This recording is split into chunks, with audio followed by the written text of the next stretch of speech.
This comes straight from Harasan. All right. And let's jump into this. So here is the headlines, right? It says, welcome Binance Japan. Jasmy aims to further development together with Binance Japan. And, he took a screenshot of this, and you do see Jasmy's highlighted, but I'll take you to the actual other page that shows a little bit more about this. And this is literally interpreted from Japanese to English about crypto assets and services provided by Binance Japan. Has all these different assets, BTC, Ethereum Classic, ADA, so on and so forth.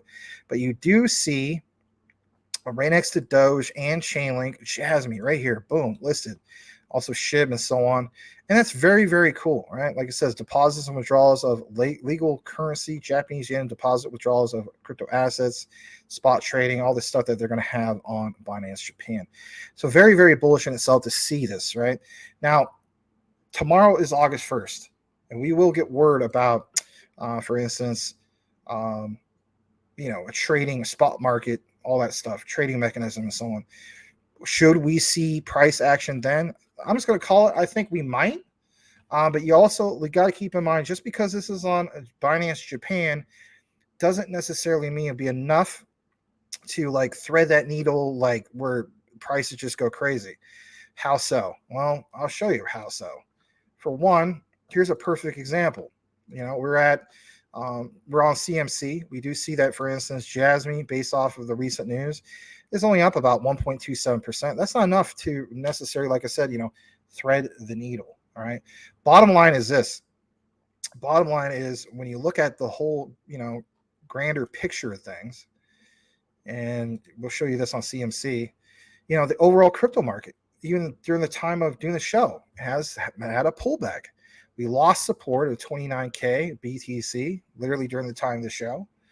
We're at 28.9. Ethereum lost support of 2,000 a while ago, not tonight, but quite a bit a while ago. Those are things that are definitely worth pointing out. As a result, you will see, for instance, Jasmy does run in correlation with those, even though it's slightly up. So, maybe the slightly up is from Binance Japan, but it is a big catalyst, as the saying goes, to be listed on there. If anything, it enables quite a few people in Japan to have access to buy this particular digital asset. So it's a big win. Now, in regards to us, if you haven't hit your goals for Jasmy, for instance, well, maybe recognize, these particular prices. Say to yourself, well, we could get that much more of a pullback with the alts, and maybe just kind of play it cool, right? Until things go in that other direction. Because again, guys, like we mentioned at the beginning of the show, we get a true Fed pause. Well, that 35K of BTC is a crucial level. So pay attention to what happens. If you see that momentum getting back up, you especially see the overall crypto market, this right here, we get back up to 1.23, but BTC is now, for instance, at 32K of BTC and some of these other ones. Well, doesn't necessarily give you what's definitive on what you need, but gives you an idea of where we're going. And that's why, for me, I'm not going to let my emotions, even though I want to cover CASPA, and I know you guys want me to do that, and I appreciate that. I want to make a good position into it, and I want to do it the right way of not just giving in and be like, oh, I'm going to buy it right now, because you know what? For a lot of this stuff, it may very well pull back even that much more significantly. All right. I want to just end it right there on only that part of the Jasmy coverage. I want to bring this to your attention. Smash that like for some Jasmy. So on this one, with everything that was reported from Hara about Binance Japan and some of you guys from the community, right? You've been doing a lot of retweeting. He states, Jasmy developed a new password-less authentication solution. Now, for some people who don't understand the grander scheme of things, you may think that's a bad thing. No, it's a good thing, okay? And I'll get into why I feel as though it's a very, very good thing. To all members of the press develops authentication solution that eliminates the need for ID and password entry. Think about password entry. July 31st, 2023, Jasmy Incorporated, Jasmy Inc., like it says, references Kazumasa Sato, president hereinafter, Jasmy, a provider of platforms and solutions for the IoT, announces that it has developed an authentication solution that eliminates the need to enter IDs and passwords. Again, we'll get into why that is so big. It says this solution is based on the, quote, technology for security using a second key patent, which was acquired March 1st, 2012, and is used in the authentication function of Jasmy's distributed ID, Jasmy Personal Data Logger, to provide strong security through passwordless authentication. This will provide strong security through passwordless authentication. In addition, through joint development with partner companies, this authentication solution will be incorporated into smartphones, for instance. How cool is that? Applications, wearable devices. Again, all part of the Internet of Things. We talked about, where's the smart wallet going to come from? Are you going to have it on your phone? Yeah, obviously. It seems like it's going to be a thing. What about that watch they were talking about, right? So not only you're going to have authentication through the internet, but also for a variety of Internet of Things devices. In addition, biometric authentication will provide stronger security. Before we jump further down into some of this stuff, I want to point this out, and that is this right here. Remember I did that video a while back? If you were new to our channel, let me show you again what I'm talking about. I did this video over 2 months ago. It says 2 months ago, but in reality, it's probably more like close to 3 months ago. Jasmy bombshell, Kazumasa Sato. The what? The Sony patents. Why did we pay attention to that a while ago? Why did I share that with some of you guys? Because it's a big deal. Now you're seeing, even right now, today, why those old patents from 2012 matter so much right now. So we're going to jump back, obviously, to what we have. And what I want to show you guys, this is a little bit more about this. So he goes on into more detail, right? And basically it's about the background and the development of this. But one of the key things, again, like I mentioned, Kazumasa Sato. Talking about a visionary. These guys, they're part of this team, really envisioned a lot of things way, way farther ahead than anybody else did. I mean, come on, all the way back to 2012? It's 11 years later where we're at right now. In today's internet world, the management of IDs and passwords is reaching its limits due to the diversification of digital services. In addition, digital services managed independently by individual companies and organizations store personal information in all kinds of places. True. Increase the risk of leverage not only in IDs and passwords, but also personal data. Therefore, we had developed a secure authentication solution not only online, but also for IoT devices, utilizing our technology related to security using a second key. Remember we talked about security using a second key? We did a whole deep dive about that. And I love how they reference the patents consistently, for you can look it up yourself. New technology details. Were you aware of this? Specify a smartphone application or device. It says, for instance, to use this authentication solution, register the AD information and ID password information used for various services on our blockchain platform, including PDL. Pretty big stuff. And I'll get into also the whole thing about Hyperledger Fabric, also IBM, right? Talk about that here in a brief bit. But it states ID and password information is registered with the blockchain platform, including PDL, provided by the company. In doing so, it will be possible to automatically generate secure passwords. In addition, a patent key generation method will be used between and the authentication, PF to achieve secure exchange of public key methods. And we talk about Society 5.0. We talk about it a lot, right? Look at this. When biometric information is used, biometric information can be registered, but the biometric information is recorded within and is not registered in the authentication. Again, they're all preparing for this whole thing of Society 5.0. Just because we don't think it's ever going to happen, keep in mind, for them, that is more than achievable. Different type of world that they live in over there in the Far East. So as we're going to get more into this, it's going to reference a few key things. It's going to talk about, for instance, your fingerprint. Your fingerprint is not as secure as your vein from your fingerprint. Now, you may think that's absolutely insane, but it's absolutely true. You only have medium security based off of your fingerprint, maximum security based off of the vein. And I'll show you that reference here in a bit. Talks about also this whole thing about their software development kit, web API.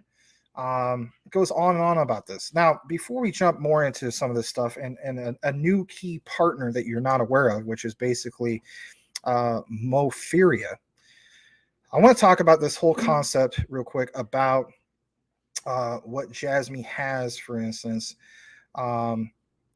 with some of my key findings on the research. Okay. So as we know, and let's jump back into this from Justia Patents, Kazumasa Sato, he had filed for the patents to protect the following inventions. And look at what it says. Again, just in case you didn't see that video, the listing includes patent applications that are pending as well as patents that have already been granted in the United States. But, you know, when I do a Control F, when you do Sato or Kazu, let's do Sato. How many times you see this literally listed here? Inventors, Kazumasa Sato, 2018. Look at this one. Inventors, Kazumasa Sato, 2019. Sato, 2018. Structure body of for use in measuring a device. The contract structure includes a separator that physically separates a sample holder from measuring circuit. Again, all part of this biometric data. Why would they go through all this trouble many years ago for unfulfilled, I hate to use this term, but prophecy of society for 5.0 if they really didn't see that vision, right? It'd be ridiculous. Look how many times, look, Sato, Sato, Sato, over and over and over and over again. For the naysayers, for the people who say that Jasmy is a big scam, you sure as the hell fool me. You know, again, part of doing your own research is to see if somebody or a team of people would go through all the trouble of doing so. Look at what else it says. Applicants, Sony Corporation. Inventors, Kazumasa Sato. Kazumasa Sato was a former Sony executive. Oh, I don't believe that Jasmy's tied into Sony. Are you kidding me? Give me a break. All right. Let me show you guys just a tad bit more what we have. So this was something that was referenced, and this is brand spanking new. All right. And you were probably not even aware of this. So, because, you know, let's face it, some of the news headlines is basically Binance Japan.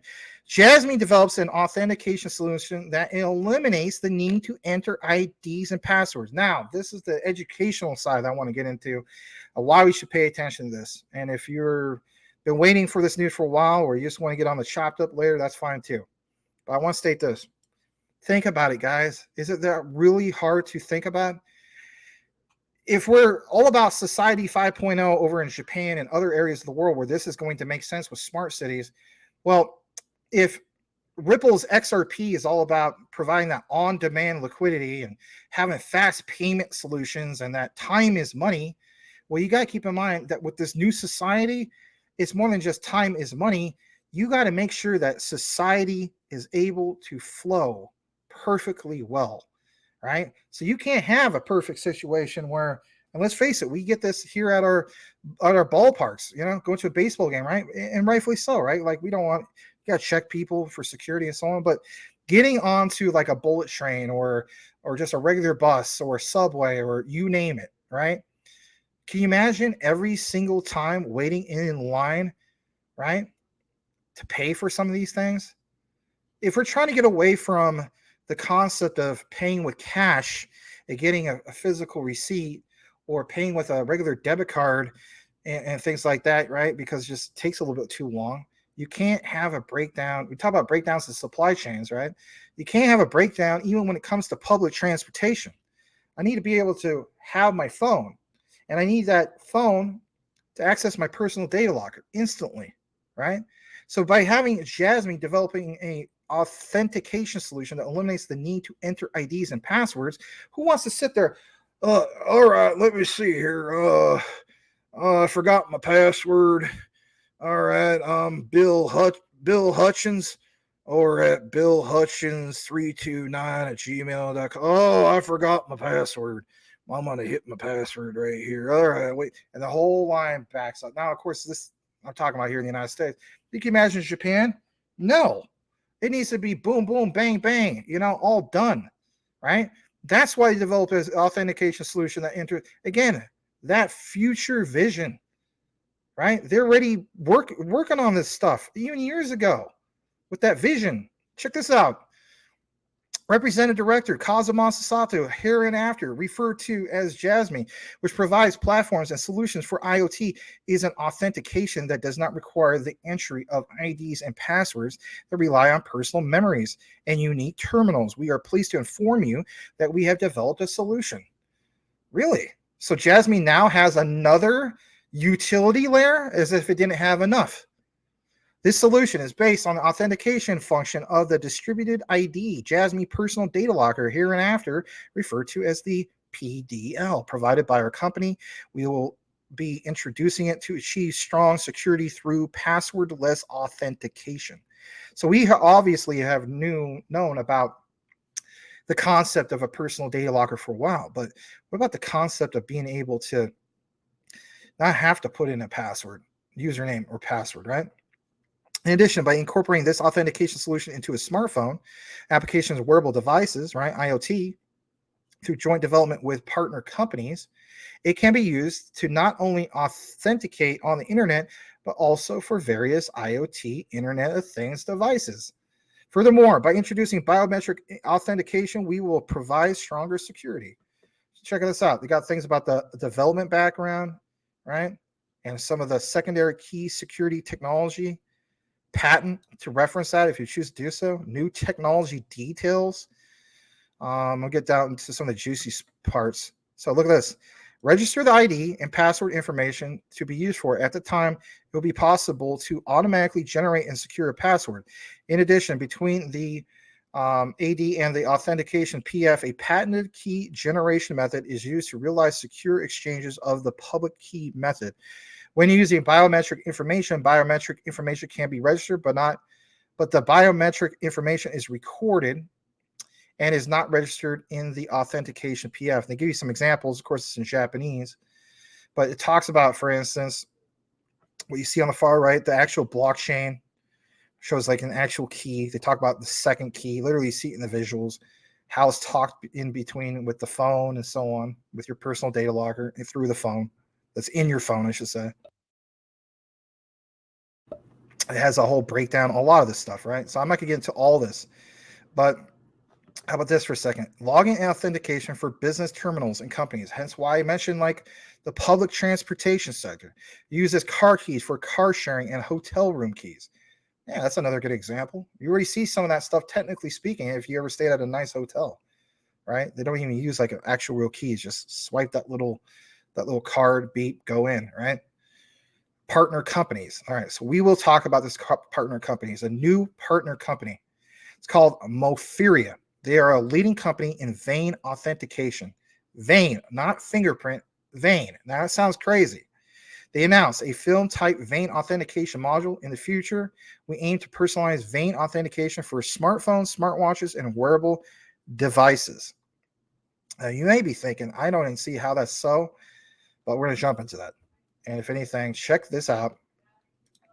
Here it is, straight from Mofiria. I'm going to double check you guys can see this.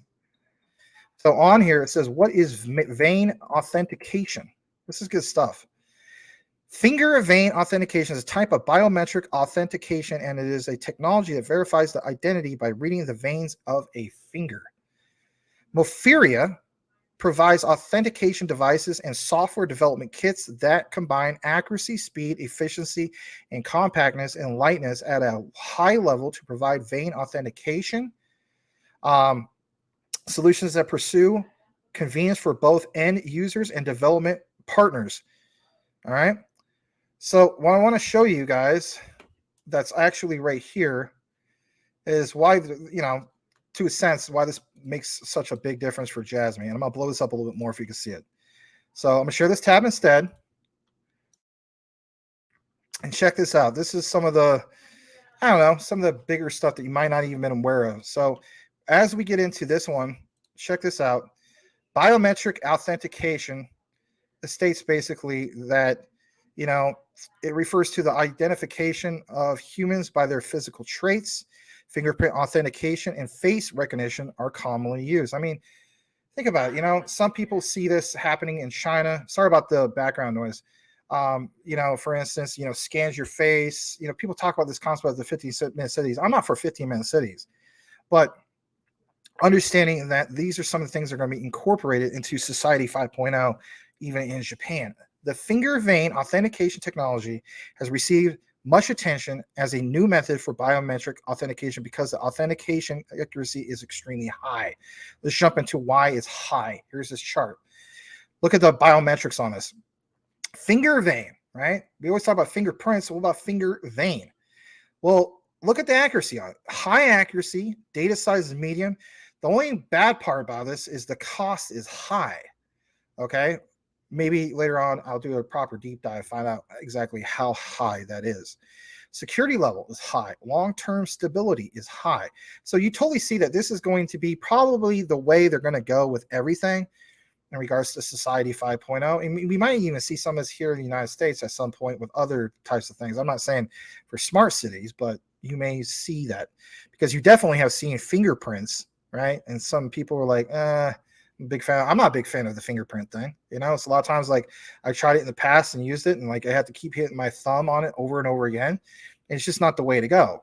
Speaking of which, the fingerprint says it's medium on its accuracy. Data size small. The cost is low. Security level is low. Long-term stability is low. So finger vein is totally the way to go. But the key thing here is seeing all of the basic things here. Give me just a second, guys.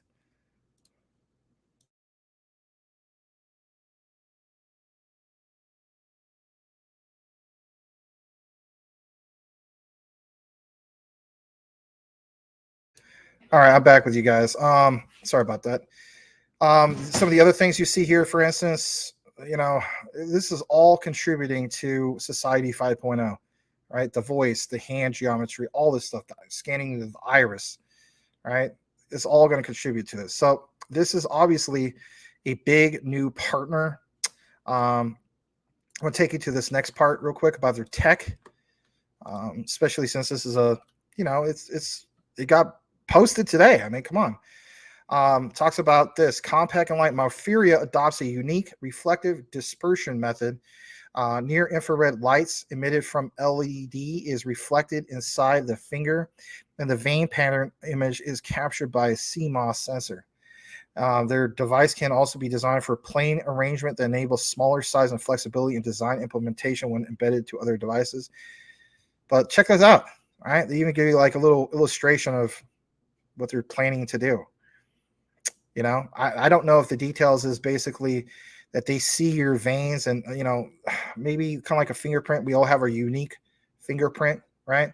But maybe we all have our own unique veins. You know what I mean? Like that's just positioned differently. I don't have that answer. I haven't taken a proper deep dive into that. Maybe some of you guys have that answer.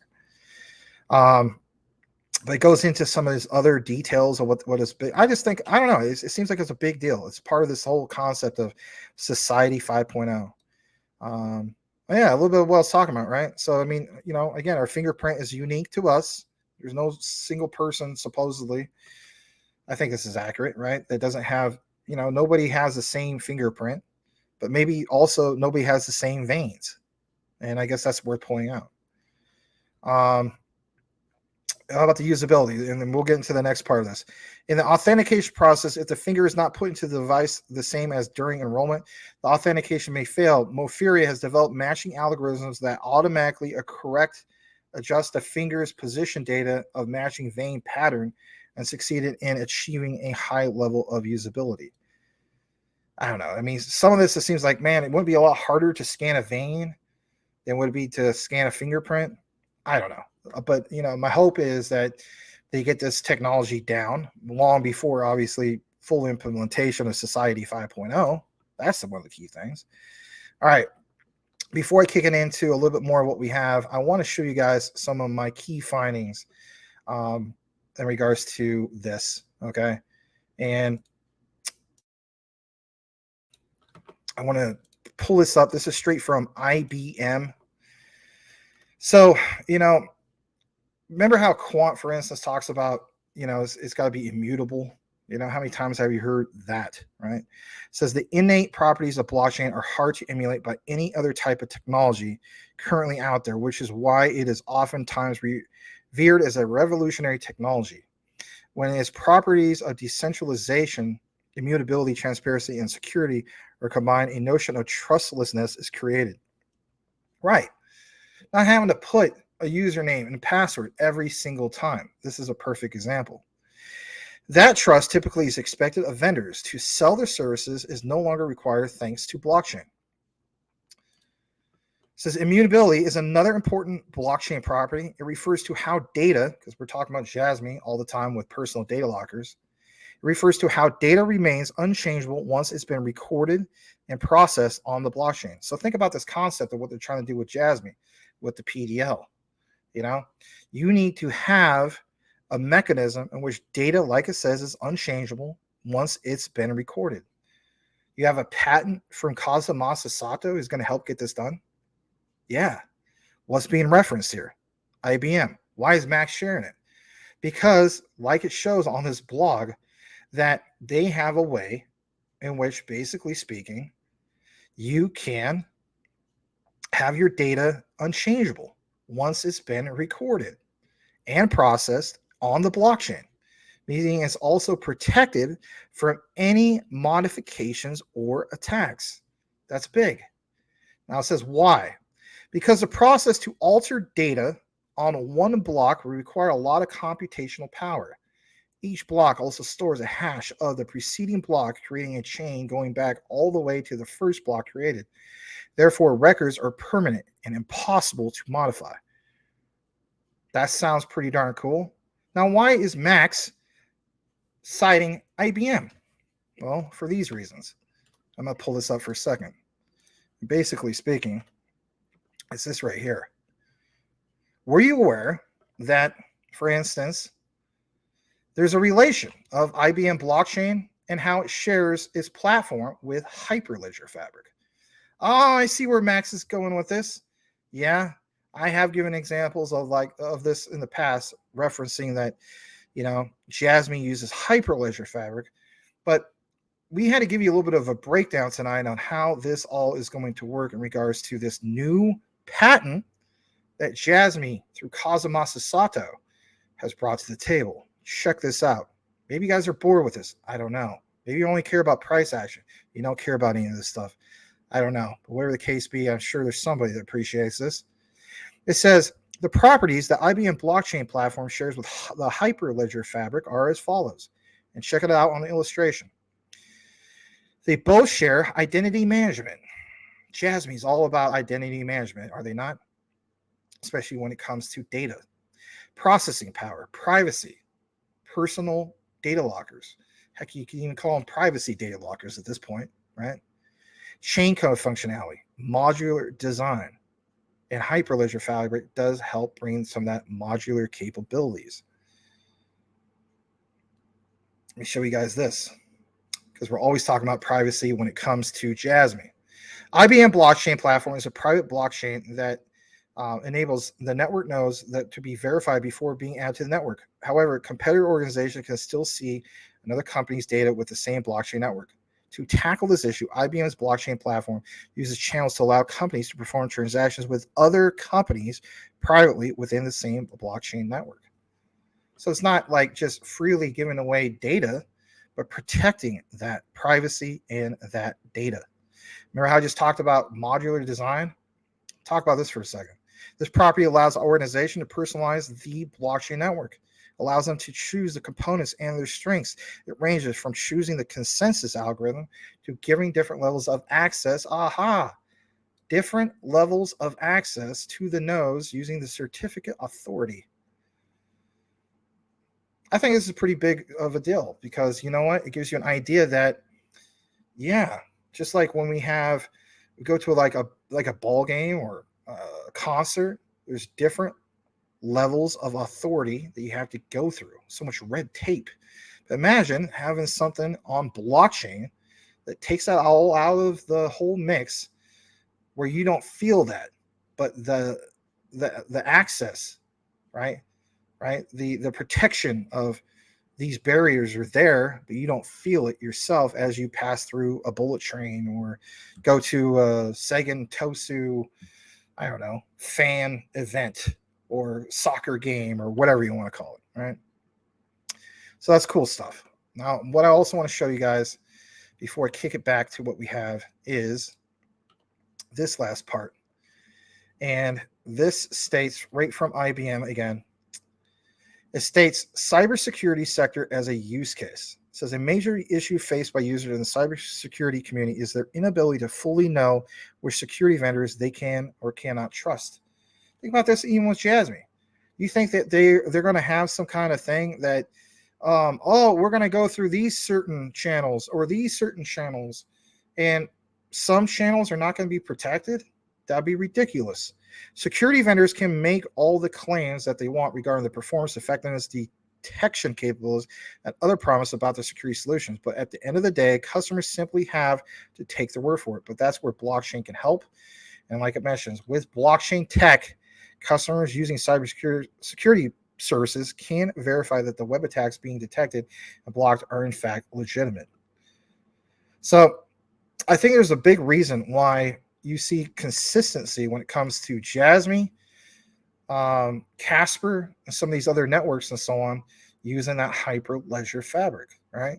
IBM is that connector, if you will, for privacy, but also for security, that trust layer, if you will.